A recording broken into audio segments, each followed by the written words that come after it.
Buenas noches, tutora y compañeras. Me llamo Gabriela Alexandra Rodríguez González y hoy les hablaré sobre el caso de Lucía.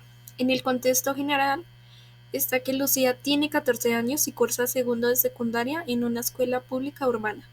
Hasta hace unos meses se destacaba por su curiosidad, participación activa en clase y buen rendimiento académico, especialmente en ciencias y arte. Sin embargo, desde el inicio del nuevo año escolar, sus docentes han notado un cambio progresivo. Lucía ya no interviene como antes, parece distraída, evita hacer preguntas y sus calificaciones han bajado notablemente. Observaciones de sus docentes. Su profesora de ciencias relata que durante las clases Lucía suele mantenerse en silencio y evita el contacto visual. En las pruebas ha empezado a entregar exámenes incompletos y cuando se le pregunta si necesita ayuda, responde con un encogimiento de hombros. Otras profesoras coinciden con que Lucía perdió motivación. En tutorías comentó que siente mucho ruido en la cabeza y que no puede concentrarse. Además, dijo que se siente ansiosa y que teme a equivocarse, sobre todo cuando debe exponer o hablar en público. En la entrevista con la orientadora, durante una entrevista con la orientadora escolar, Lucía mencionó que sus padres están atravesando un proceso de separación complicado y que desde entonces le cuesta dormir bien. Señaló que ha perdido interés por cosas que antes disfrutaba y que a veces siente muchos nudos en el estómago. Al llegar a clases, la orientadora sospecha que Lucía podría estar experimentando un cuadro de ansiedad escolar y está evaluando si derivarla a un profesional de la salud mental.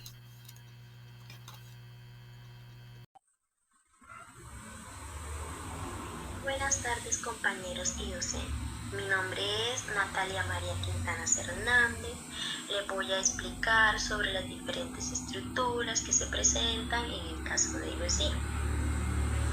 Bueno, la primera estructura que encontramos es el sistema nervioso, que es el encargado de manejar diferentes actitudes en la persona, como la ansiedad, sentimientos, pensamientos, entre otros. Como en el caso de Lucía, como estamos viendo, que ha tenido cambios repentinos en su aprendizaje, la forma de hacer las cosas, los gestos que ha presentado durante la clase, como la alzada de hombros, entre otros. Entonces, por eso es el sistema nervioso. La segunda estructura es el hipocampo. ¿Por qué el hipocampo? Porque es el encargado de manejar el aprendizaje continuo a lo largo y corto plazo. ¿Por qué esa estructura? En el caso de Lucía, porque ella se le dificulta a recordar la situación problemática que tienen sus papás. Esto la lleva a estresarse y a no concentrarse en su aprendizaje a lo largo de esta situación. Entonces, por eso escogí la estructura del hipocampo. Otra estructura que tenemos son las amígdalas, que se encarga de manejar el miedo a que las cosas salgan mal o que esto está así, no lo quiero hacer por el miedo. En el caso de Lucía, ella se siente desmotivada, con miedo de no hacer las cosas bien, sobre todo cuando expone delante de sus compañeros. Entonces, por eso son la estructura de las amígdalas. Ahora vamos a hablar sobre las estrategias. ¿Qué estrategias podemos utilizar, implementar para mejorar las emociones de Lucía mediante su aprendizaje? La primera estrategia sería fomentar un ambiente sano y seguro en clase. ¿Por qué esta? Porque un ambiente refleja confianza entre alumnos, docentes y compañeros. En el caso de Lucía, necesita seguridad, una familia entre alumnos por la situación que está viviendo, para que así se le facilite mejor su aprendizaje y se le olvide un poco la situación que está viviendo en su casa. Otra estrategia es la estrategia didáctica, donde la persona como Lucía pueda olvidar, calmarse hacia la ansiedad, estrés que está viviendo. El docente fácilmente le puede motivar con diferentes estrategias, como los juegos, el arte, el dibujo, donde la mente trabaje eficazmente, donde ella pueda olvidarse de esa dificultad que está viviendo en su casa y no se estrese tanto. Y por último, tenemos las ayudas psicológicas. Se preguntarán, ¿por qué las ayudas psicológicas? Porque las ayudas psicológicas, como en el caso de Lucía, ella necesita apoyo emocional por lo que está presentando, por la situación de sus papás, ya que esta le está dificultando el aprendizaje y sus sentimientos y la está conllevando a un estrés difícil que no la ha podido superar. Por esto es esencial una ayuda motivadora, como docente o psicólogos o compañeros que les brinden conocimiento y ellos puedan deshogarse, sentirse aliviados para mejorar sus emociones mediante el aprendizaje y después del aprendizaje. Bueno, esta es mi conclusión de las estructuras. Espero que les haya quedado claro cuáles son las diferentes estructuras. Muchísimas gracias. Bueno, muy buenas noches. Mi nombre es Karen Lizeth Ballena Arevalo y sobre el caso de Lucía me tocó responder la siguiente pregunta. ¿Por qué el estrés crónico y la ansiedad pueden afectar su atención y su aprendizaje? Bueno, el estrés y la ansiedad son respuestas adaptativas naturales ante una amenaza, pero cuando se vuelven crónicas, como en el caso de Lucía por la separación de sus padres y la presión que siente, pues el cerebro entra en un estado de lucha o de huida constante. Esto tiene varias consecuencias directas en la atención y el aprendizaje. Atención limitada. Cuando el cerebro está preocupado por una amenaza, desvía recursos de las funciones cognitivas más complejas, como la atención sostenida y selectiva, hacia la detección de peligros. Y la amígdala, como está hiperactiva, capta la atención de Lucía, haciendo que sea mucho más difícil enfocarse en las tareas y en las clases.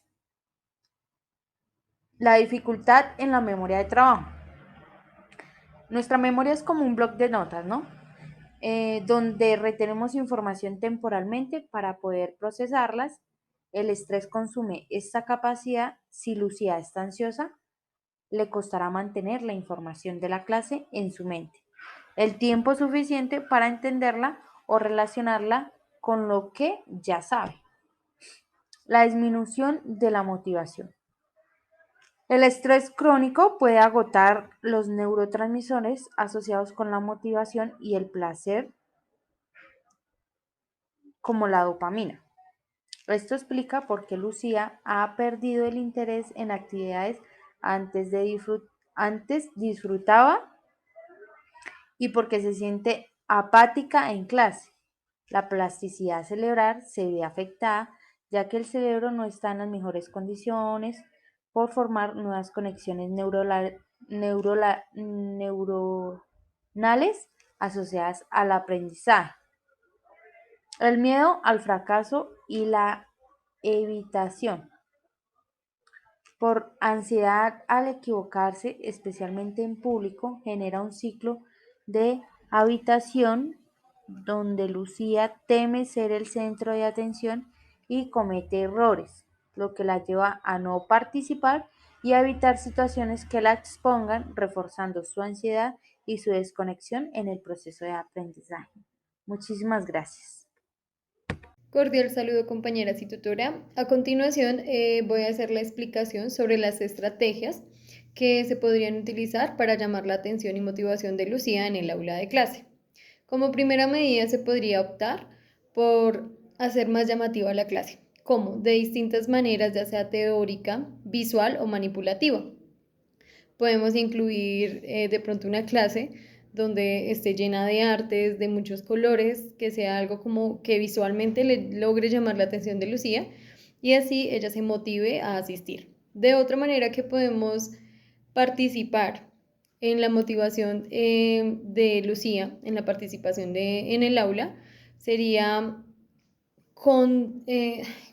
Cordial saludo para todos, mi nombre es Daniela Alejandra Molina Carreño y hoy con nuestras compañeras estamos abordando un caso sensible y común que lo han mencionado ellas también, que es el caso de Lucía, una estudiante que ha experimentado un cambio significativo en su rendimiento y en su bienestar.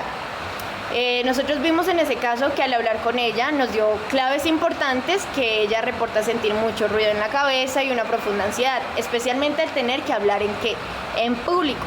La entrevista con la orientadora reveló el factor de estrés subyacente, un proceso de separación complicado. ¿De quién? De sus padres, lo que le ha causado insomnio y síntomas físicos como nudos en el estómago al llegar a la escuela. Esto no es solamente desmotivación. Nosotros estamos ante un probable cuadro de ansiedad escolar y trastorno de adaptación, una respuesta fisiológica y emocional al estrés. De este caso nos surge una pregunta que es, ¿cómo se puede intervenir para ayudarle a Lucía a transitar por el momento difícil que está atravesando? Para responder esta pregunta, nosotros hemos dividido esto en pilares. El pilar número 1 son las acciones inmediatas y el apoyo social. Nuestra estrategia de intervención debe ser coordinada y enfocarse en 2 pilares, que es la regulación emocional y el apoyo social. La acción más crucial es la derivación a un profesional de salud mental.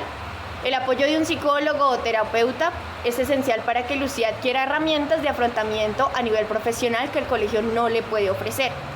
En el entorno escolar debemos priorizar la validación y la escucha activa.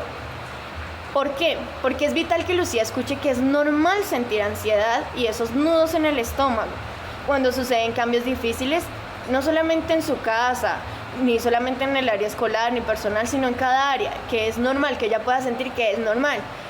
Porque esto ayuda a reducir la intensidad emocional. También tenemos algunas estrategias que son para el día a día y son 2 acciones de soporte. La primera es la regulación emocional simple, que se basa en técnicas básicas de respiración diafragmática.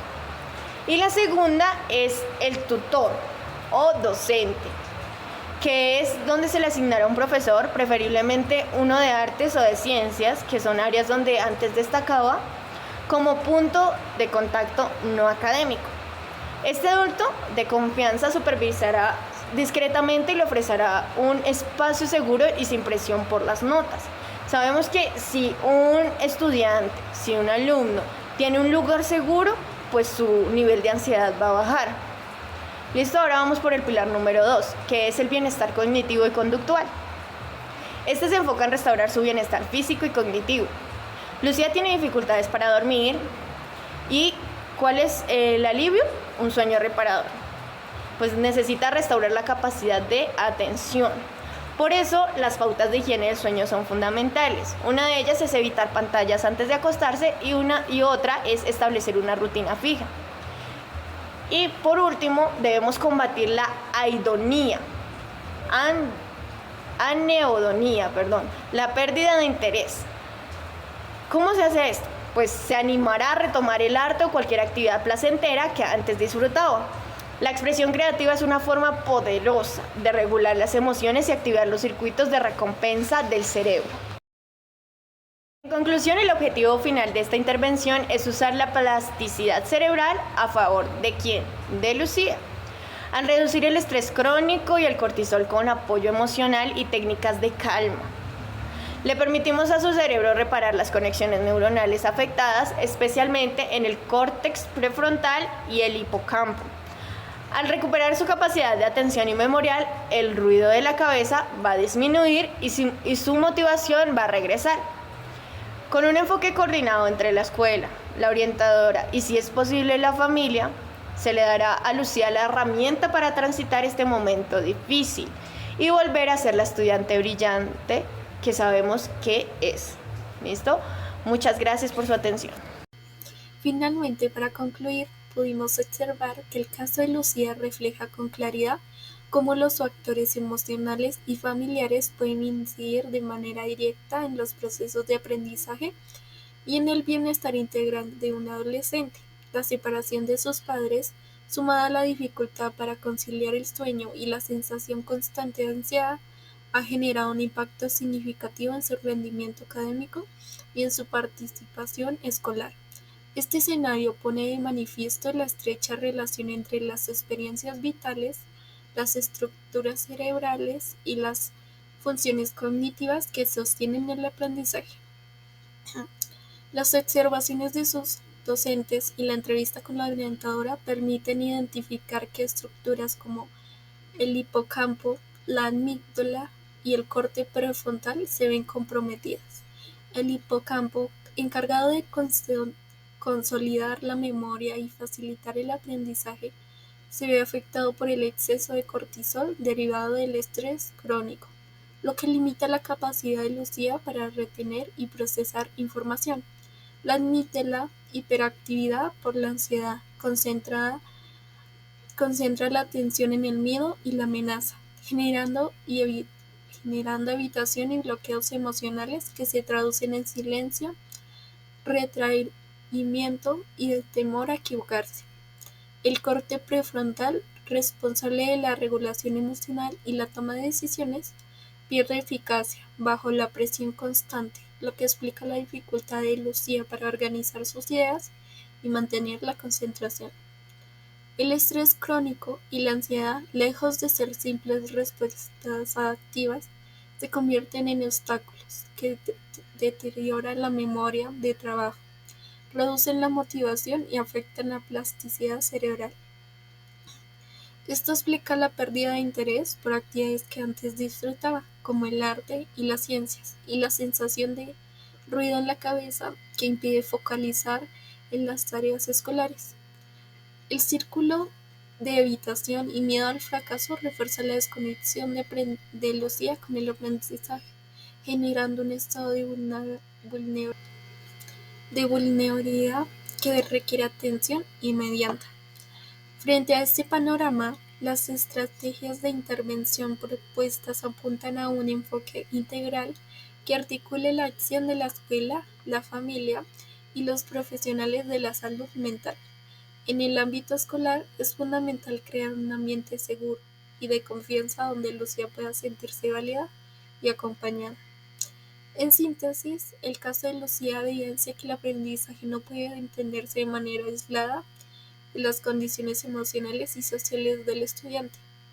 La educación, más allá de transmitir contenidos, debe convertirse en un espacio de contención, resiliencia y acompañamiento, capaz de reconocer la interacción entre cerebro y emociones. Solo mediante un abordaje integral que combine la neurociencia, la pedagogía y el apoyo socioemocional será posible que Lucía recupere su bienestar, su motivación y su capacidad de aprender, reafirmando el papel transformador de la escuela en la vida de los adolescentes. Muchas gracias.